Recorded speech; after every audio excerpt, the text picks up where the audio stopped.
Good evening, everybody. Thank y'all for being here today. For the folks that are here, thank y'all for coming out. For the folks, if you're out there Zooming or on Facebook, thank you for clicking on today because we've really got something great to talk about today. We are having our town hall meeting on Mississippi Able. Mississippi Able is a program. It actually stands for Achieving a Better Life Experience. And what this program does is it allows individuals with disabilities to save for the future and not be concerned about losing possible benefits, as well as obtaining tax-free earnings and also getting a deduction on your state income tax. So you're gonna learn a lot about it over this next hour, some really, really great information. My name is Chris Howard. I'm the Executive Director at the Mississippi Department of Rehab Services. And I'll tell you, this agency, our agency, what we do is we help individuals with disabilities all throughout the state. You know, our main purpose is to help individuals live and work as independently as possible. So through the services we provide, we can help an individual with a disability, whether it be a person who's maybe born with a disability or a person who obtained a disability later in life. But what we do is we work with that individual, as a person, and help that person reach their employment goal. So you think about that. If you have an individual who wants to be in hospitality or wants to be in manufacturing or whatever the case may be, they'll come to our office, say, hey, I've got a disability. It's an impairment to my employment. And what we'll do is we'll help that individual reach that employment goal.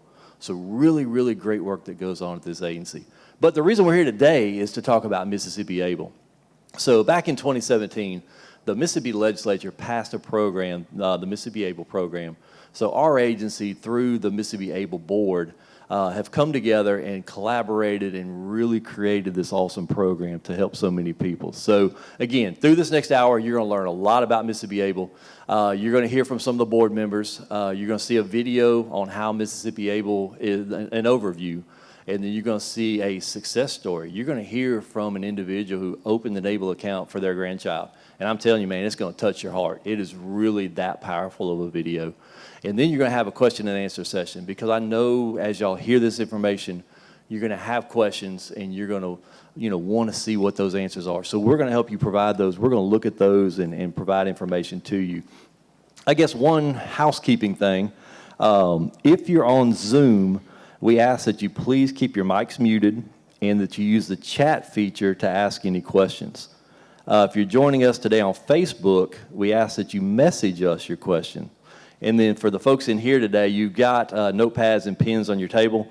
So I ask that you, if you have a question, write your question down, raise your hand, and we've got Able coordinators around the building, around the room, who will grab those questions so that we can answer those for you at the end of this. So again, y'all, we're going to have a great hour. If you're an individual with a disability, if you're a parent or a grandparent with a child or a grandchild with a disability, or maybe you know of a family member or a friend who has a disability, I encourage y'all to really pay attention to what's going to be said over this next hour, because it really, really is going to change some lives. So as we jump into it, first of all, we got a message from our board chairman.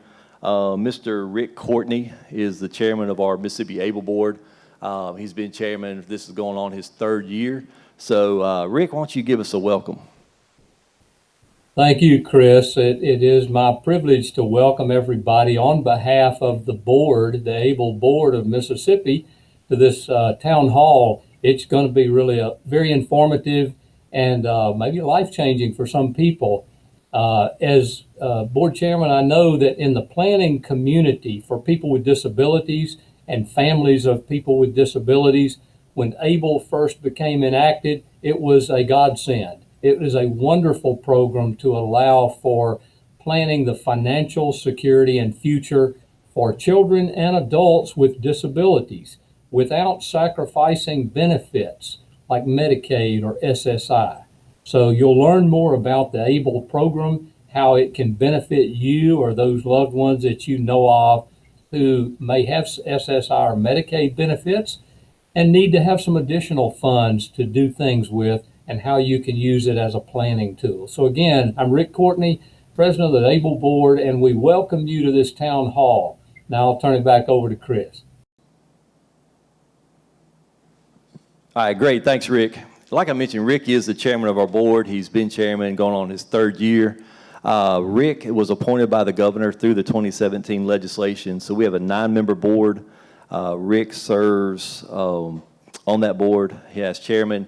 I'm vice chairman. But in addition to he and I, there are also 7 other members.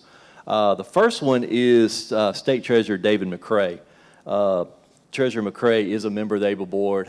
He and his staff have done a fantastic job helping us get the message out through social media outlets as well as other ways to get that media out. And he's actually got some staff here today, but we're excited to partner with the treasurer on this great program.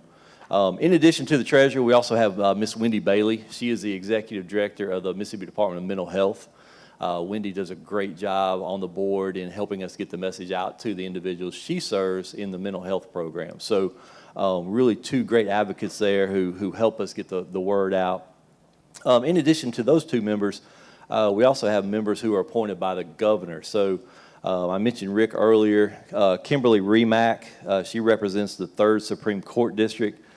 She is also a board member for the ARC of Northwest Mississippi. And Kimberly and the work of the ARC of the Northwest Mississippi do a great job serving individuals with disabilities in North Mississippi. So great to have Kimberly on the board. Jane Buttrose and Paul Rogers. Jane is an attorney. She was a former board member of the Mississippi Coalition for Citizens with Disabilities. And then Paul is also an attorney, and he is a current board member for the Mississippi Coalition for Citizens with Disabilities. So again, you're going to hear from Pam in just a minute, but the Coalition for Citizens with Disabilities, we do a lot of work with that organization, and they do a lot of really, really good work helping Mississippians with disabilities. So those are, what is that, 7 of the board members so far. The other 2 we actually have with us today who are going to provide a message. The first one is Miss Pam Dollar. Pam is the executive director of the Mississippi Coalition for Citizens with Disabilities, and she's going to give you a few words on Mississippi ABLE. So Pam, thanks for being online today. Thank you, Chris, and hello to everyone in Biloxi, and also to those of us who are joining us online. I'm proud to serve on the Mississippi ABLE board. My role on the board is to bring to the table the perspective of people with disabilities and their families to make sure their voices are heard through the process. I'm also proud to say that our organization helped in the push for the Mississippi legislature to adopt ABLE in our state because we understood that it would provide an excellent opportunity, as Chris said earlier, for people with disabilities to save and plan for the future without their benefits being affected. My son is a Mississippi ABLE account holder, and I'm grateful it's an option for him and for many others in our state. I just want to say thanks to all of you who may be joining us tonight that already have opened an ABLE account, and to those who are joining us today just to learn more. And so thank you for being here. And I'll turn it back to you, Chris. Good deal. Thanks, Pam. All right, our 9th board member, last but certainly not least, is Mr. Michael Schlogel. Michael's actually here in the house with us today, and he represents the 2nd Supreme Court District, and he represents financial and banking through his work with Hancock Whitney Bank. So Michael's been a great asset to the board in helping us learn about the financial side, the banking side of this great program. So Michael, if you want to say a few words. Thank you, Chris. Really, my motivation is to help educate and bring awareness to the banking and finance community so that we can see the ABLE account as an additional tool to help with financial planning and really to bring the idea of financial independence to all Mississippians. So pleasure, and I've really enjoyed all of the things that I've learned, and what a great group of board members that we've assembled. All right, good deal. Thank you, Michael. All right, next we've got Mr. Billy Taylor.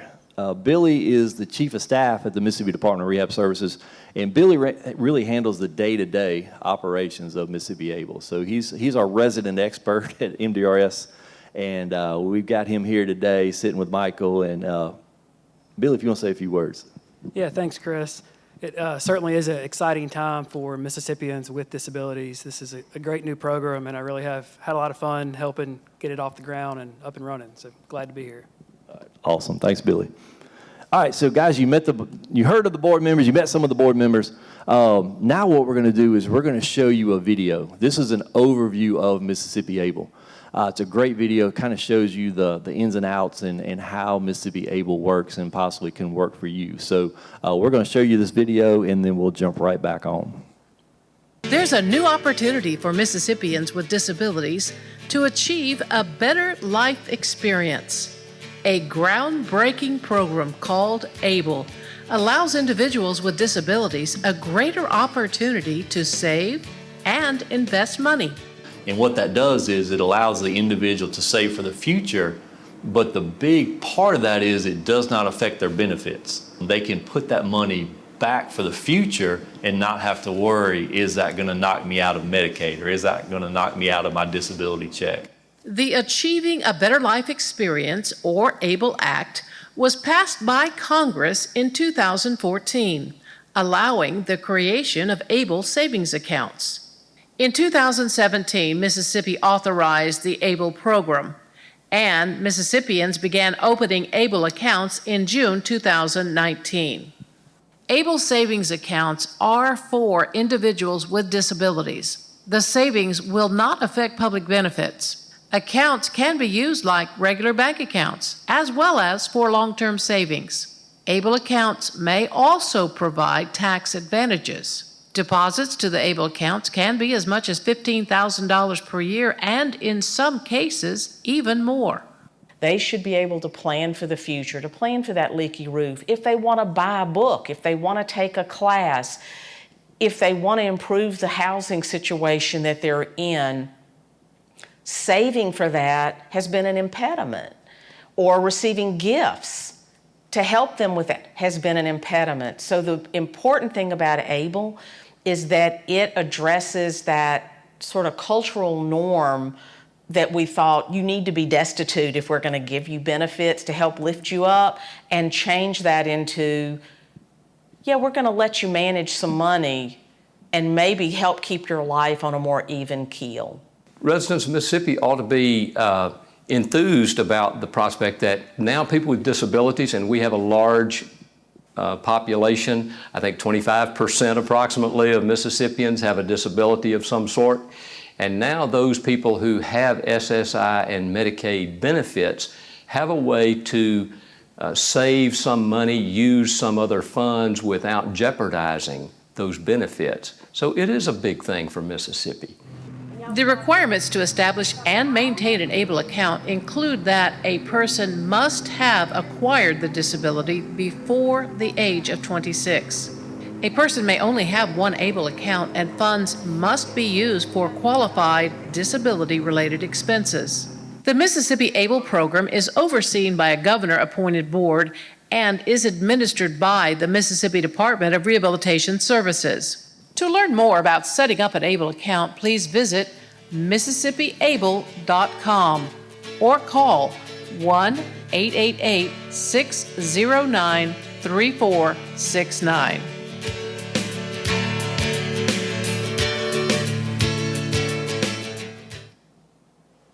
All right, so how cool is that? To see that video, to see how, oh, we're going to get some claps.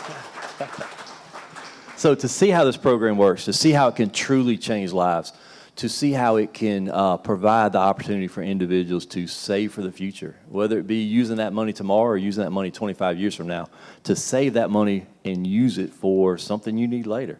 So what we're going to do now is we're going to do a kind of a panel question and answer. But keep your questions coming in. We're going to get those in a few minutes. But these are some questions, some common questions we get as we go across the state and talk to individuals and families about Mississippi ABLE. So we're going to run through these common questions. But again, y'all keep sending them in, keep sending your questions in, because we do want to try to answer every single one of them. So to start off with these questions, the common questions, I guess, Billy, we saw the video, we saw how Mississippi ABLE works. Why don't you give us a little more background, if you will, on ABLE and why there is a need for ABLE? Yeah, sure, Chris. As you mentioned, ABLE is an acronym for Achieving a Better Life Experience, and that was a law that was passed in 2014 that really addresses an age-old need of individuals with disabilities, and that's to be able to save over and above what a lot of the public programs allow.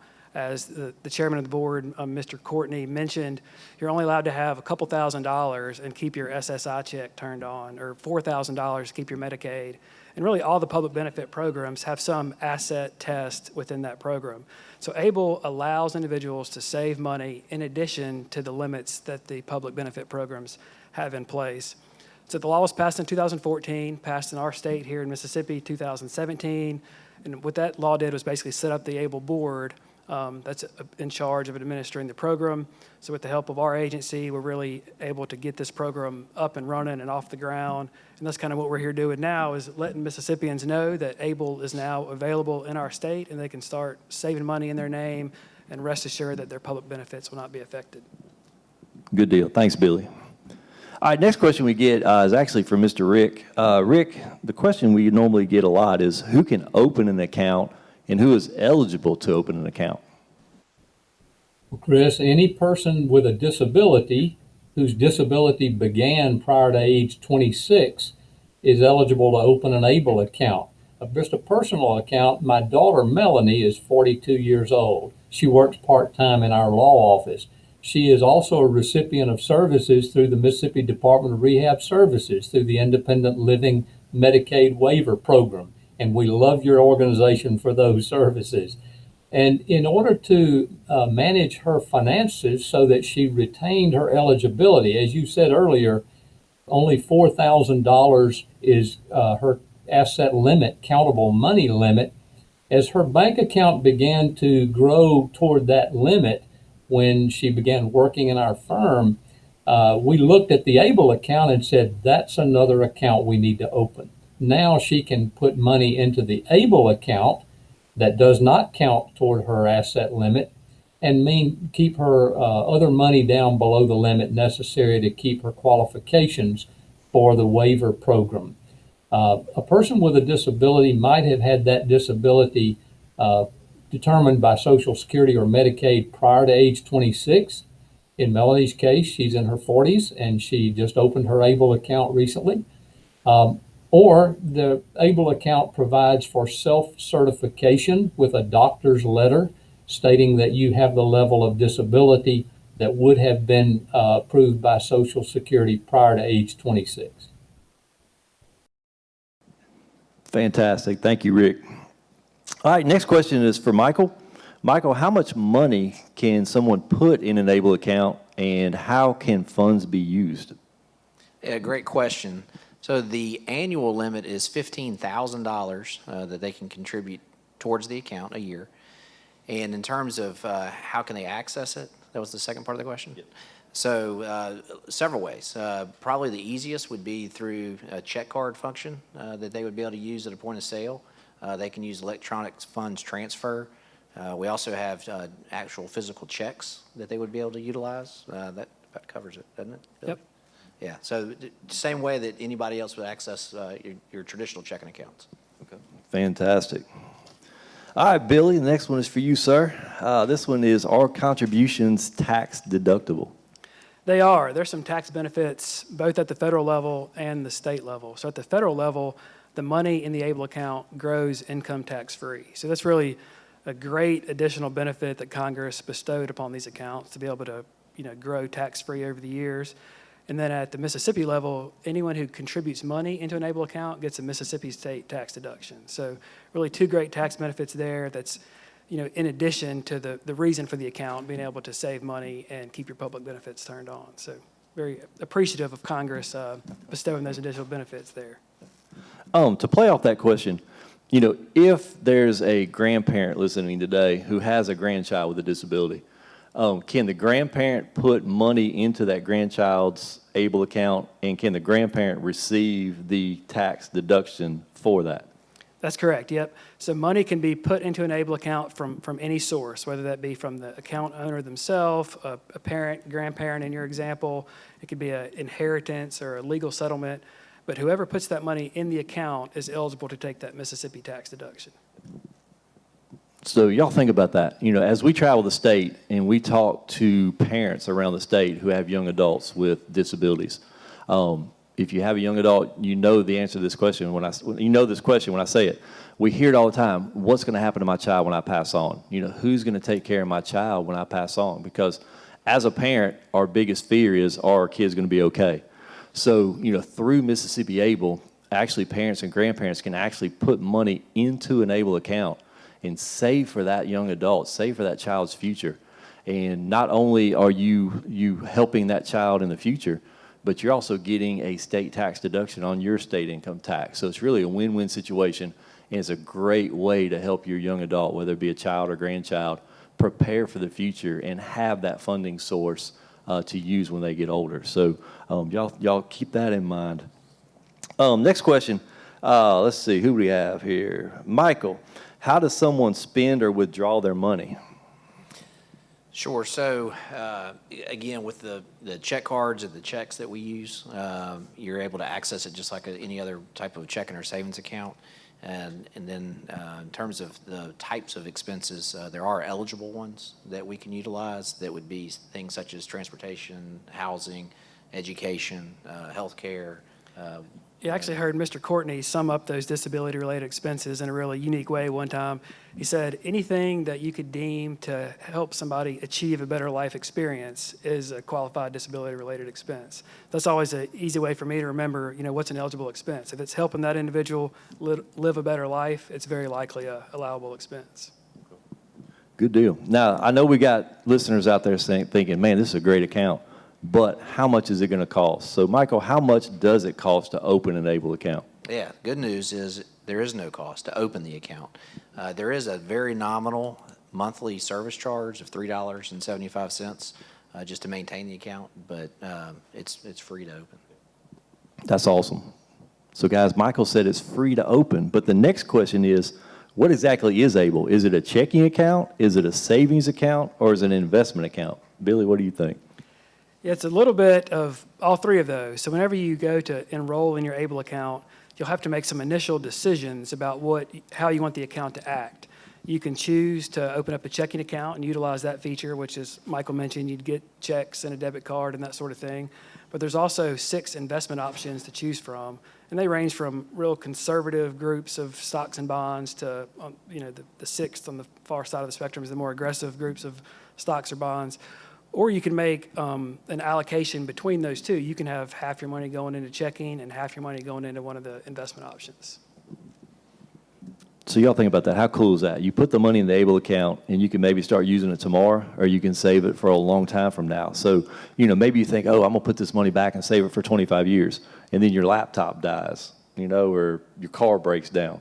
You can actually use that money at the time you need it, in addition to using it as an investment account. So that's one of the things when the Mississippi Able Board, when we met and really looked at the different programs, we really, really liked this option because it provides a debit card option, and it allows individuals to use the money tomorrow, or it allows the individual to save it for a long period of time. So it really is a great program that allows you to meet your current needs as well as needs in the future. So anyway, Billy, back to you.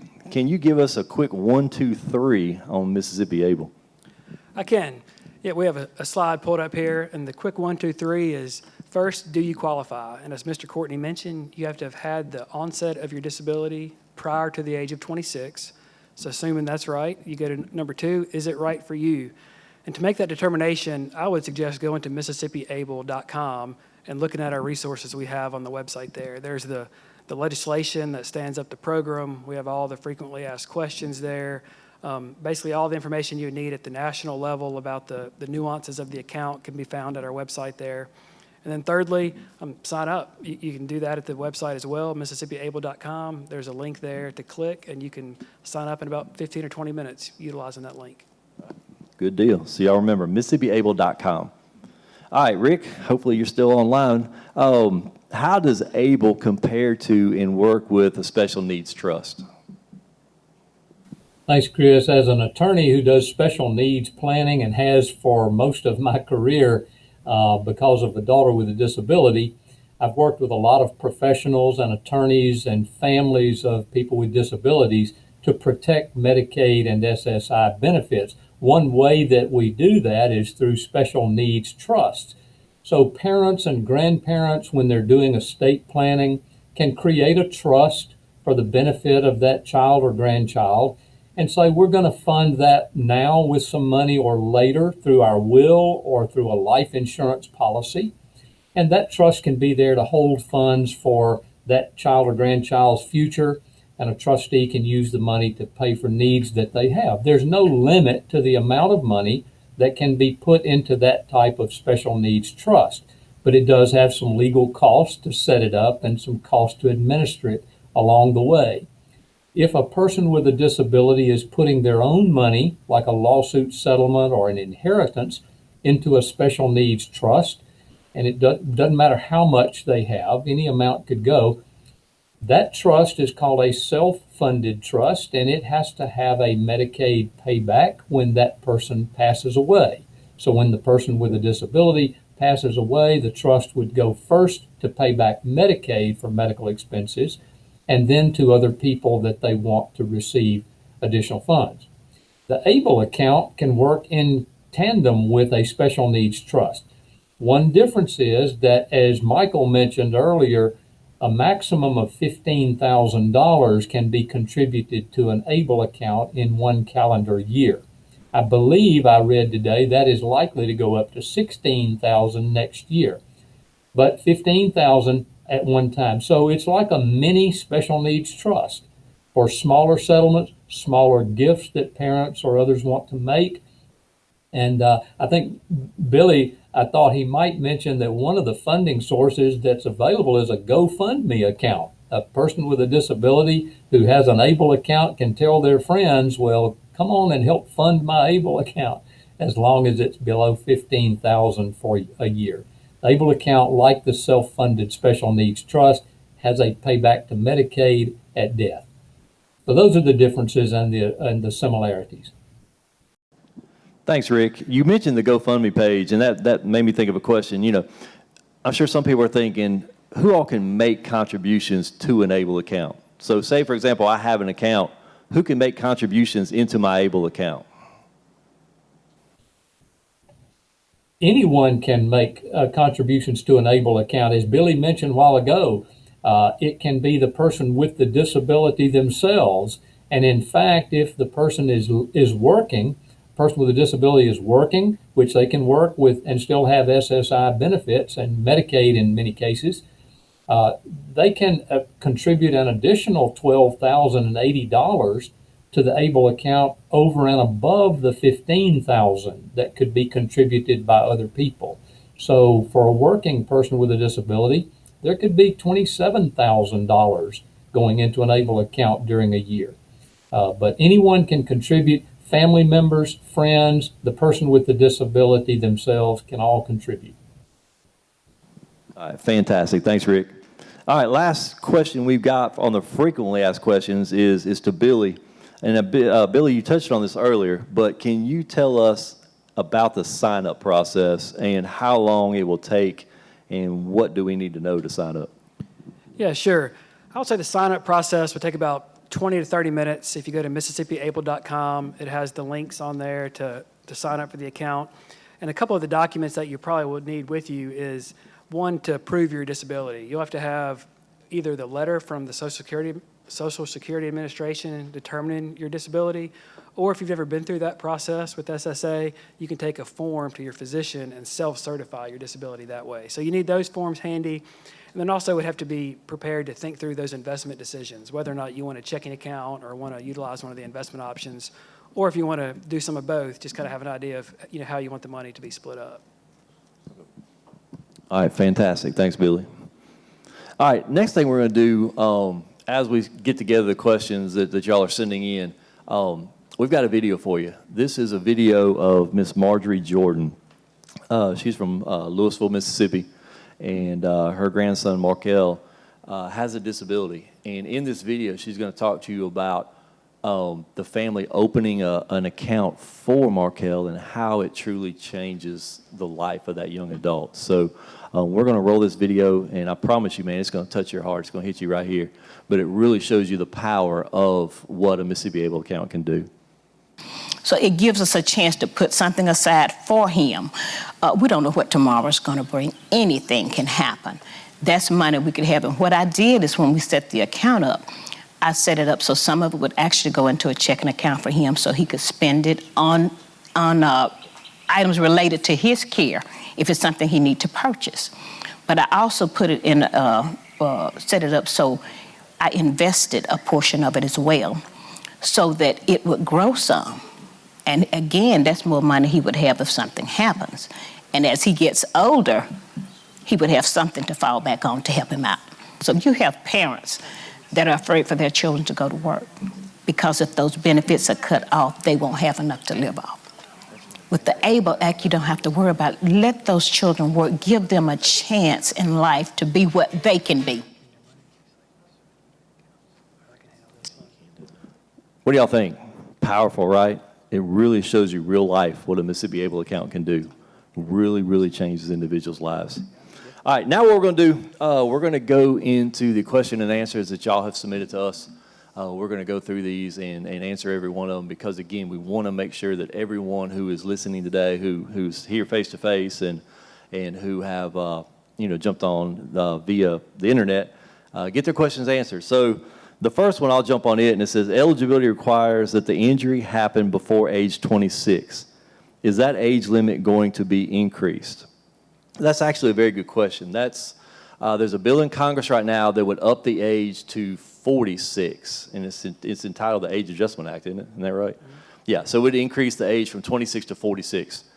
You may be saying, why is that important? Because the way the law is written right now, you have to have the onset of the disability prior to the age of 26. So, for example, let's say you had maybe a car accident when you were 28, or maybe you fell out of a deer stand when you were 30. Well, you would not be eligible for Mississippi ABLE because your injury occurred after the age of 26. So through this legislation, through what's going through Congress right now, would up the age from 26 to 46. And this would allow a lot more individuals to participate in this program, to become eligible. So for any individual who had the onset of their disability prior to the age of 46 could then participate in this ABLE program. So that is so actually going through Congress right now. We have talked to our congressional delegation across the state, myself and many of the ABLE board members, to really show support for this important legislation because we feel it's very important to allow more individuals to participate. I've heard the treasurer speak a couple times. This will also help vets, individuals who are serving in our military who maybe got injured after the age of 26. This will allow those individuals to participate in ABLE. So that's something else that is extremely important and why we support this as well. So great question. We're continuing to monitor that. We hope that Congress will pass that, and that way we can reach even more individuals across our state. So we've got a few more. I've actually given these to Michael and Billy, so I'm going to turn the mics over to y'all if y'all want to run through some of those for us. Go ahead. Yeah, so the first one I got is a great one. So can two people on Medicaid both have accounts individually? And so the way the account works is it's got to be in one individual name. So in this case, you'd actually have two separate accounts. All right, next question is, can your money easily be switched between accounts? In other words, move money from investment to checking account and vice versa. And that's a very good question. So you can make that determination. You make it initially when you open the account, and then you can change the allocation of how the money's split 2 times a year. So if you initially say you want 70% of your money in checking and 30% in investments, and then decide you want to switch that up, you're able to go in and make that switch a couple times a year.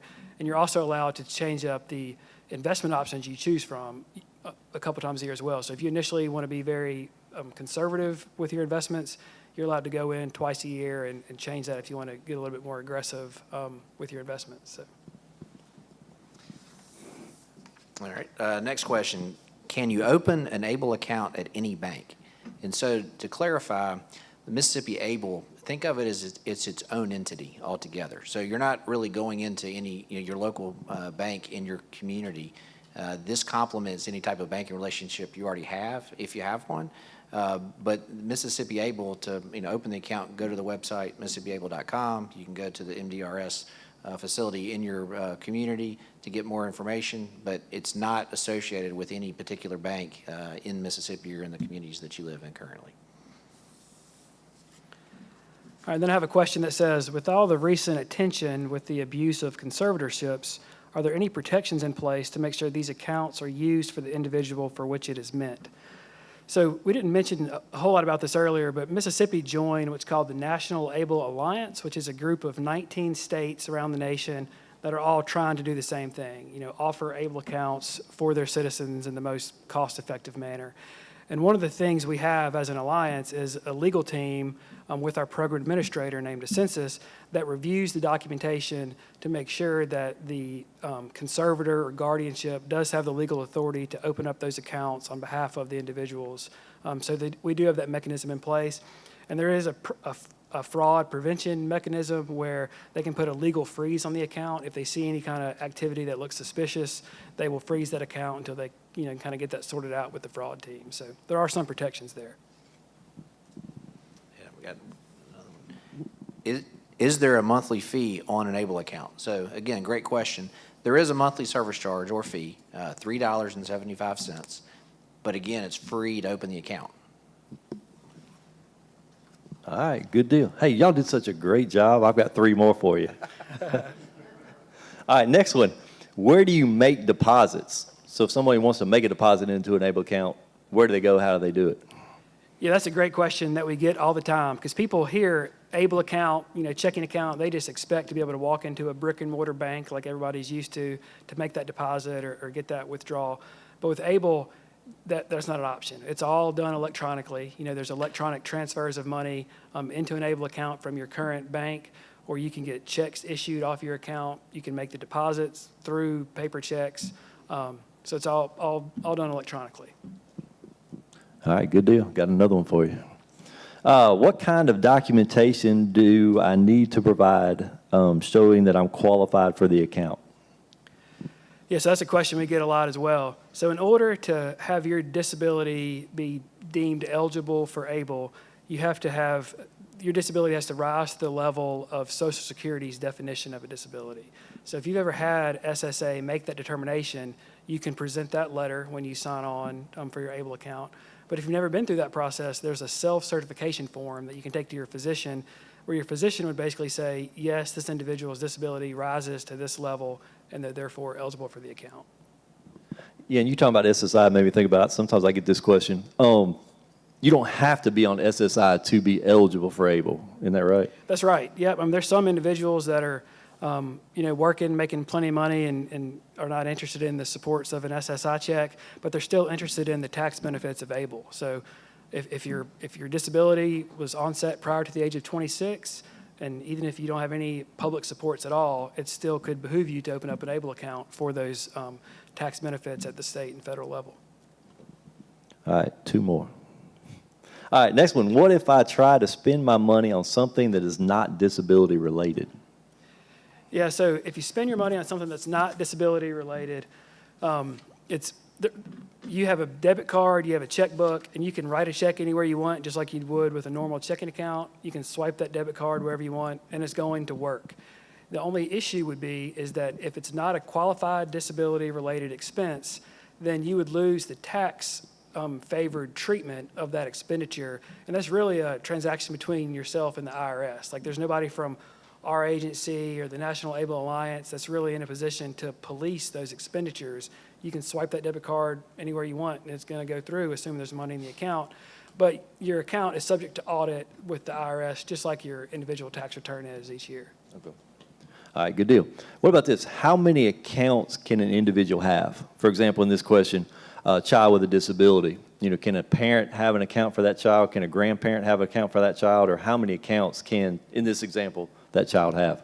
Yeah, so it's 1 account per individual with a disability. So you can't have a parent open up an account on behalf of a child and then the child later try to open up an account. There's a Social Security number tied to the account, and there's 1 ABLE account per individual with a disability.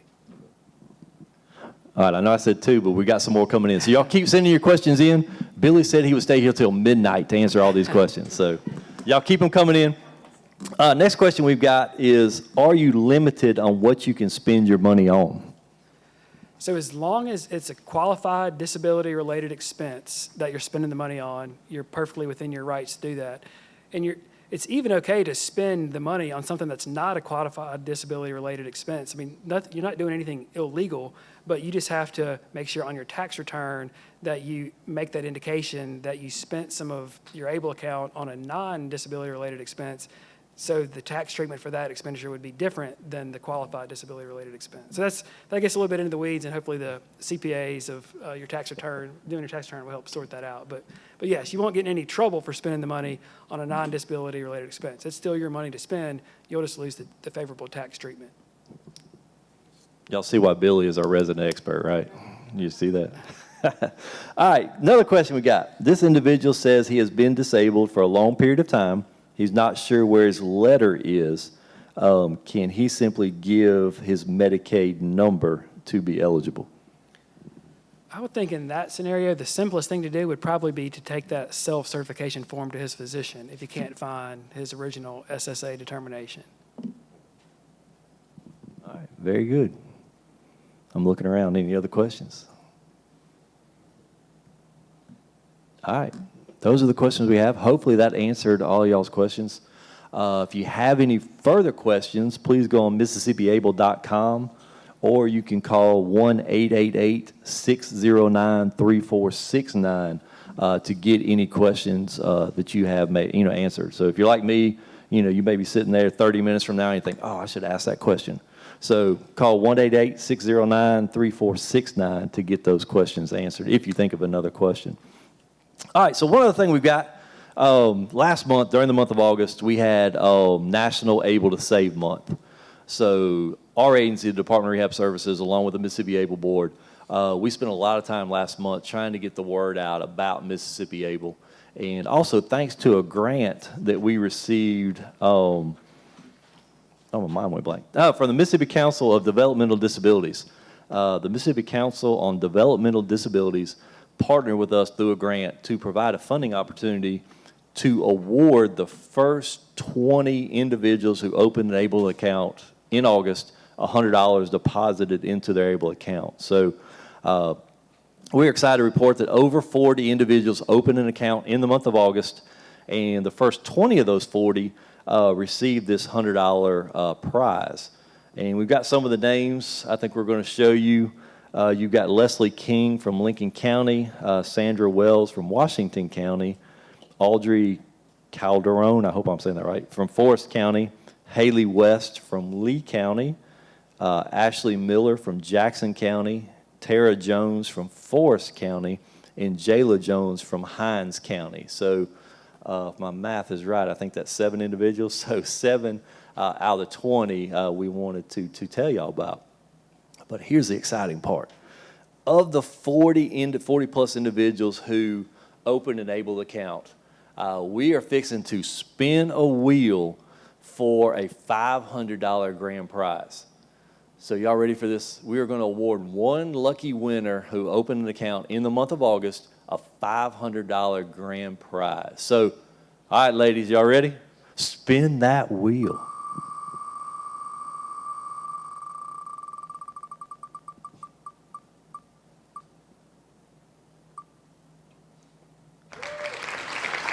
Hey, look at there, Jaden from Bolivar County.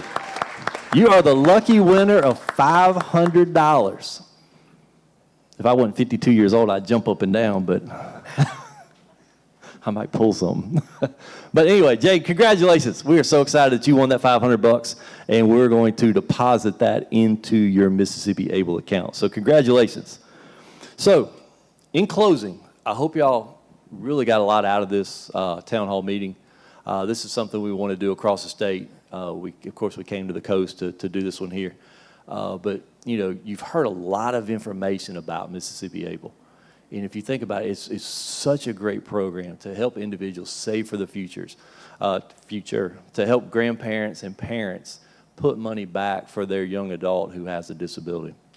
And the really cool thing is the gains that you're earning off this account, the interest, the capital gains, you're not having to pay taxes on that. the contributions you're putting into that account are or deductible on your state income tax. And then one of the biggest thing is if you're an individual or if you have a child or grandchild who's receiving any kind of public assistance, this money will not count towards the asset limitations.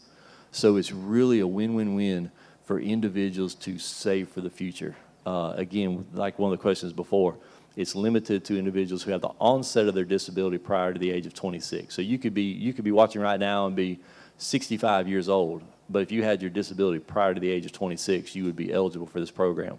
We are really working with our congressional staff to try to get that age up to 46 because we really feel like that would help a lot of Mississippians across the state be able to benefit from this program. So hopefully y'all heard a lot of good stuff. Again, the video, the testimonial, man, touches your heart, really true life, what happens, when you open an ABLE account. But if you're interested, again, go to MississippiAble.com. That's MississippiAble.com. Or you can call 1-888-609-3469. So do one of those things if you're interested. We would love to talk to y'all. And hopefully this program was beneficial to y'all and really, really a great program across the state. So thank y'all for coming in today. For y'all that are Zooming or Facebooking or whatever the right terminology is, thank y'all for jumping on. Y'all have an awesome rest of the evening. Have an awesome weekend. And thank you again for being a part of this today. At the Mississippi Department of Rehabilitation Services, our employees are dedicated to making a difference in the lives of Mississippians with disabilities. Thousands have been helped by our services. If you are looking for a new career or you want to learn more about our services that could help you live more independently, we are here to help. Please visit our website at mdrs.ms.gov